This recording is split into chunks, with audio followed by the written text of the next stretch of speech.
The next question comes from a nail professional in Maryland, in the United States.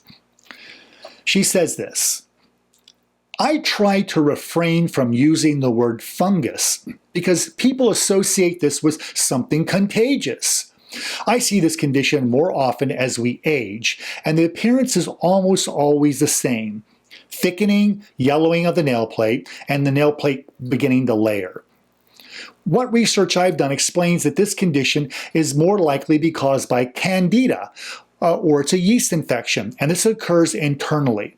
Candida thrives on warm, moist conditions and the person's diet. Is this all accurate? Well, a lot of misinformation in these points. Some of these I've already addressed in the last question, but generally I don't agree with the statement. First, I believe fungus is indeed the correct word to use, and yes, these are contagious. All nail professionals and clients should be aware of this, and the nail professionals should know that they should not service clients that have these conditions, or they risk spreading them to other clients.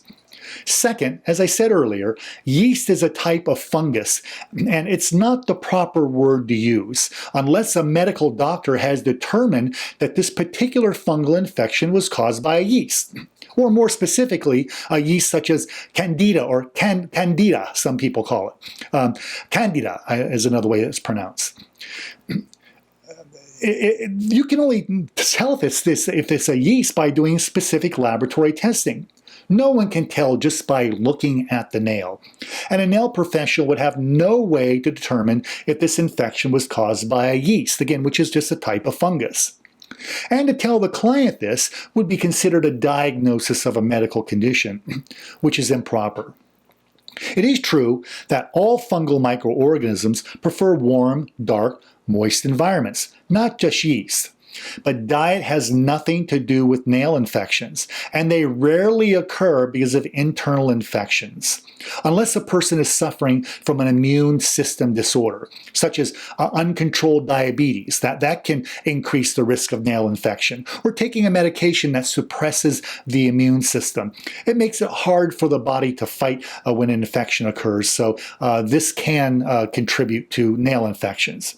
But the overwhelming majority of salon nail infections come from the outside world, not from inside the body. The notion that a client has a fungus in their body that infects the nails is generally false. This is highly unlikely to lead to fungal nail infections for most people. So don't blame nail infections on internal infections. Nail infections are not the same as vaginal yeast infections, and their causes are very different, even though the same microorganisms may be involved. These kind of infections are different and not related. Finally, many things can cause the nail to yellow. So yellowing of the nail plate alone is not enough of a reason to suspect of fungal infections. I want to point out that the nail plate cannot grow thicker, since the thickness of the nail plate is controlled by the length of the nail matrix, as I've discussed in other episodes.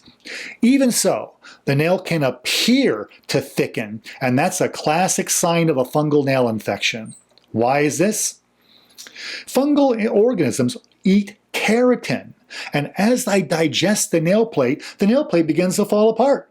Now, this allows layers that are normally tightly packed to separate from each other. And when this occurs, the nail plate can appear to thicken and be softer. And at advanced stages, the nail plate can begin to crumble into smaller pieces.